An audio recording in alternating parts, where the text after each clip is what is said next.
Hello friends, എല്ലാവർക്കും ഇന്നത്തെ വീഡിയോയിലേക്ക് സ്വാഗതം. ഇന്ന് നമ്മൾ ഒരു കഥയാണ് പറയാൻ പോകുന്നത്. ഈ കഥയിലെ പേരാണ് അടുപ്പിലെ നിധി. അപ്പോൾ നമുക്ക് ഈ കഥ വായിക്കാം. പണ്ട് അഫ്ഗാനിസ്ഥാനിലെ ഒരു ഗ്രാമത്തിൽ നൂർ മുഹമ്മദ് എന്നൊരു പാവ കർഷകൻ ഉണ്ടായിരുന്നു.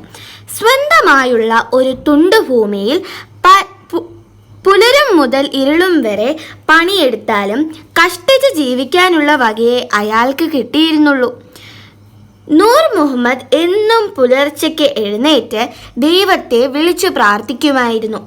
പടച്ചോനെ, എൻ്റെ കഷ്ടപ്പാടൊക്കെ അവിടുന്ന് എന്നും കാണുന്നുണ്ടല്ലോ, അതുകൊണ്ട് കൂടുതലൊന്നും ഞാൻ വിസ്തരിക്കുന്നില്ല. മരിക്കുന്നതിന് മുമ്പ് കുറച്ച് നാളെങ്കിലും എനിക്ക് സുഖമായി ജീവിക്കണമെന്ന് ആഗ്രഹമുണ്ട്. അതുകൊണ്ട് എൻ്റെ അടുപ്പിനുള്ളിൽ ഒരു ചെറിയ നിധി വെച്ച് തന്ന് അങ്ങനെ അനുഗ്രഹിച്ചാലും. എല്ലാ ദിവസവും പ്രാർത്ഥനയ്ക്കൊപ്പം ഈ നിവേദനം നൂർ മുഹമ്മദ് സമർപ്പിച്ചുമെങ്കിലും അടുപ്പിൽ തീയും ചാരവുമല്ലാതെ ഒന്നും ഒരിക്കൽ അയാൾ കണ്ടില്ല. അതിലയാൾക്കൊട്ടും പരിഭവം തോന്നിയുമില്ല. പക്ഷേ അയാൾ പ്രാർത്ഥന തുടർന്നു പോന്നു. ഒരു ദിവസം പാടത്ത് പണിയെടുത്തുകൊണ്ടിരിക്കുമ്പോൾ ഒരു മുൾച്ചെടിയിൽ ഉടുക്കി അയാളുടെ കുപ്പായം കീറിപ്പോയി. ആ ചെടി ചുവടെ മാന്തിക്കളയാനായി അയാൾ മൺവെട്ടി കൊണ്ട് മുൾച്ചെടിയുടെ കടയ്ക്കൽ കുഴിക്കാൻ തുടങ്ങി. കുറെ കുഴിച്ചപ്പോൾ അതാ ഒരു പഴയ ചെമ്പുകുടം. അത് മൂടിയിരുന്ന അടുപ്പ് മാറ്റി നോക്കിയപ്പോൾ അത്ഭുതം കൊണ്ട് അയാളുടെ വാ പിളർന്നുപോയി. അതിൽ നിറയെ സ്വർണ്ണ നാണയങ്ങൾ. ദൈവമേ, നീ എൻ്റെ പ്രാർത്ഥന ഒടുവിൽ സ്വീകരിച്ചല്ലോ. ഈ നിധി കൊണ്ട് ഞാൻ സുഖമായി ജീവിക്കും. ആരും കാണാതെ കുടം മൂടിക്കെട്ടി തൻ്റെ വീട്ടിലേക്ക് പോകണമെന്ന് അയാൾ ഉറപ്പിച്ചു. പെട്ടെന്ന് നൂർ മുഹമ്മദ് ഒരു സംശയം തോന്നി. തൻ്റെ അടുപ്പിൽ നിധി കാട്ടിത്തരണമെന്നാണല്ലോ താൻ പടച്ചവനോട് അപേക്ഷിച്ചത്. ഇതിപ്പോൾ വയലിൽ നിന്നല്ലേ കിട്ടിയത്? ഇത് എനിക്കുള്ളതാവില്ല. എനിക്കുള്ളത് അടുപ്പിൽ തന്നെ പടച്ചോൻ ഇട്ടു തരും. അയാൾ കുടം കുഴിയിൽ പഴയതുപോലെ വെച്ച് മണ്ണിട്ട് മൂടിയതിനു ശേഷം വീട്ടിലേക്ക് മടങ്ങി. അത്താഴം കഴിച്ചുകൊണ്ടിരിക്കുമ്പോൾ നൂർ മുഹമ്മദ് ഭാര്യയോട് നിധി കിട്ടിയ കാര്യം വിശദമായി പറഞ്ഞു. കിട്ടിയ നിധി അവിടെ കുഴിച്ചിട്ട് പോകുന്ന ഭർത്താവിൻ്റെ വങ്കത്വം ഓർത്ത് അവൾ അയാളെ കുറ്റപ്പെടുത്താനും ശപിക്കാനും തുടങ്ങി. പക്ഷെ നൂർ മുഹമ്മദ് തൻ്റെ തീരുമാനത്തിൽ ഉറച്ചു നിന്നു. എടി പെമ്പറന്നോളെ, നമുക്കുള്ളത് നമ്മുടെ അടുപ്പിൽ പൊന്തി വരും.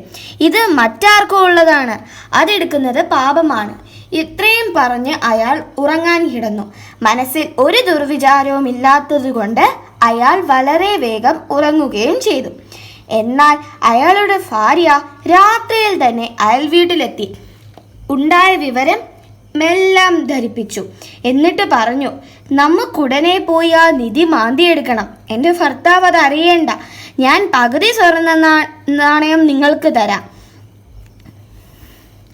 അയൽക്കാരൻ അത്യാഗ്രഹിയും അയാളുടെ ഭാര്യ ദുരാഗ്രഹിയുമായിരുന്നു. അവർ നൂർ മുഹമ്മദിന്റെ ഭാര്യയ്ക്കൊപ്പം വിളക്കുമെടുത്ത് രാത്രിയിൽ തന്നെ വയലിലേക്ക് നടന്നു. അവിടെ മണ്ണിളക്കി കിടന്ന സ്ഥലത്ത് അവർ മാന്തി നോക്കി. വാസ്തവം അത്ഭുതം! അതാ ചെമ്പുകുടം. ഇത് മുഴുവൻ സ്വന്തമാക്കണമെന്ന് ചിന്തിച്ച് അയാൾ കുടം മെല്ലെ തുറന്നു. അനേകം വിഷസർപ്പങ്ങൾ കുടിയിൽ നിന്നും പുറത്തേക്ക് തലനീട്ടി. അയാൾ ഭയന്നു വിറച്ച് കുടം അടച്ചു വെച്ചു. നൂർ മുഹമ്മദിന്റെ ഭാര്യ പേടിച്ചവരുടെ വീട്ടിലേക്കോടി. നൂർ മുഹമ്മദ് വിഷപ്പാമ്പുകളെ കൊണ്ട് തന്നെ കൊല്ലിക്കാൻ ഭാര്യയെ പറഞ്ഞയച്ചതായിരിക്കുമെന്ന് അയൽക്കാരൻ കരുതി. നൂർ മുഹമ്മദിനോട് ഇതിന് പകരം വീട്ടണമെന്ന് അയാൾ നിശ്ചയിച്ചു. അപ്പോൾ തന്നെ അയാൾ കുടവുമായി നൂർ മുഹമ്മദിന്റെ പുരപ്പുറത്ത് കയറി അടുക്കളയുടെ ചിന്മനിയിൽ കൂടെ കുടം തുറന്നു കമഴ്ത്തി. നേരം വെളുക്കുമ്പോഴേക്കും പാമ്പുകളെല്ലാം നൂർ മുഹമ്മദിനെ കടിച്ചു കൊല്ലുമെന്ന് സന്തോഷിച്ചുകൊണ്ട് തന്നെ അയാളുടെ വീട്ടിലേക്ക് പോയി. നേരം പുലർന്നപ്പോൾ നൂർ മുഹമ്മദ് എഴുന്നേറ്റ് പതിവ് പോലെ അടുക്കളയിലേക്ക് ചെന്നു. അതാ അടുപ്പിൽ നിറയെ സ്വർണ്ണ നാണയം. അയാൾ അത്യധികം സന്തോഷത്തോടെ ഭാര്യയെ വിളിച്ച് അത് കാണിച്ചിട്ട് പറഞ്ഞു, ഇപ്പോൾ നിനക്ക് വിശ്വാസമായല്ലോ, ഇത് പടച്ചോൻ നമ്മക്കിട്ട് തന്നെ നിധിയാണ്. ഭർത്താവിൻ്റെ വിശ്വാസത്തെ തെറ്റിദ്ധരിച്ചതിനാൽ അയാളുടെ ഭാര്യയ്ക്ക് ദുഃഖം തോന്നി. മുത്തശ്ശി പുസ്തകം കിളിരൂർ രാധാകൃഷ്ണൻ.